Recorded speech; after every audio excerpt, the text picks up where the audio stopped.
in a slowly turning, glittering column of chaff and fish scales and wisps of floating wool. It fell on the trodden clay floor and the edge of the low table and the pot in Ivar's lap and on Ivar's sleeping face, illuminating it and separating it from the surrounding gloom, the way some paintings do, a lined and weather-worn face, heavy, with a kind of hewn quality, not an old face, but not a young one either. His hair was the colour of dirty straw, his beard darker, browner, full and perhaps unclean with a patch of grey over his jaw on the left-hand side that stood out from the rest like a child's handprint.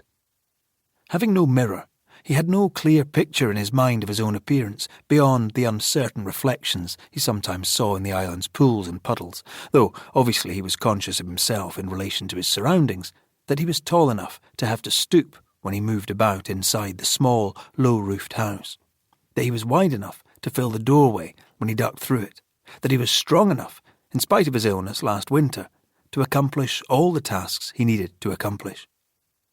When it was fully dawn, he stepped outside. The brook below the house had widened in the rain, and everywhere the ground was sloppy. At the spring, the mud lapped his feet. He gave the old cow a drink of water and checked the knot on the tether, and then he went to find Peggy in the outfield and stayed talking to her for a while, patting her coarse and straggly mane with the flat of his hand. He called her an old cabbage and a silly, odd-looking person, and a host of other pet names he had for her in his language. In the early light, her coat looked dusty and dull, a dirty grey with a bluish-yellow tinge. "Pruss," he said eventually, which was the word he used to tell her they had work to do and it was time they got going. 3. In the Bailey house, having unlocked the door and let himself in, John Ferguson emptied his satchel onto the narrow bed, his spare shirt and his second set of underwear, his comb and his soap, the blue ledger and his papers, his writing accoutrements, and Mary's picture in its tooled leather frame, the pistol, the powder, the ammunition. It was not so snug as Strachan had led him to believe. If it had been comfortable once, it wasn't any more. The narrow iron bed had no blanket, and the only other furniture was a low three-legged table and a single stool.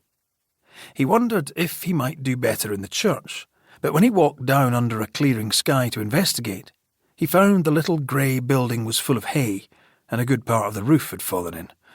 Well, at least there was a cooking pot in the hearth, and on a ledge behind the house he found a small supply of peat. He also had his box with Mary's fruitcake and his other foodstuffs inside. All of these things were blessings, and for each one he mouthed a silent prayer of thanks. He also reminded himself that he had survived a long and horrible journey, and was, praise be, no longer seasick. He gave thanks for that too, and as he sank down on the little stool, he reminded himself also that he was being paid. So, he would make a fire in the hearth, and dry out his clothes and cook himself something to eat, and try and get a good night's sleep. And in the morning, he would have a little look around the island, spend the day getting his bearings, and after that, he would go and find the man. 4. Ivar led Peggy down past the spring and around the base of the peaked hill. The empty baskets on her back creaked as they walked. Steadily, they plodded in the direction of the shore until they came within sight of a low-lying spit of ground below the white hill which was covered by the sea at flood tide, but lay dry at the ebb.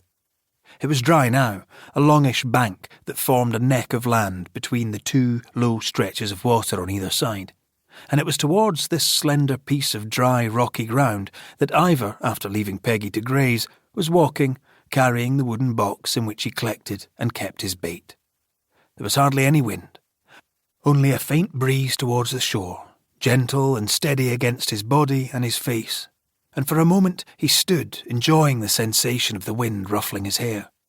He'd been out very little this past spring, first because of his illness, and then because of the bad weather when it had been too rough for much outdoor work, and impossible to fish off the rocks.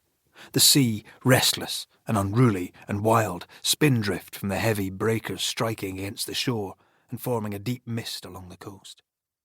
He'd spent most of his time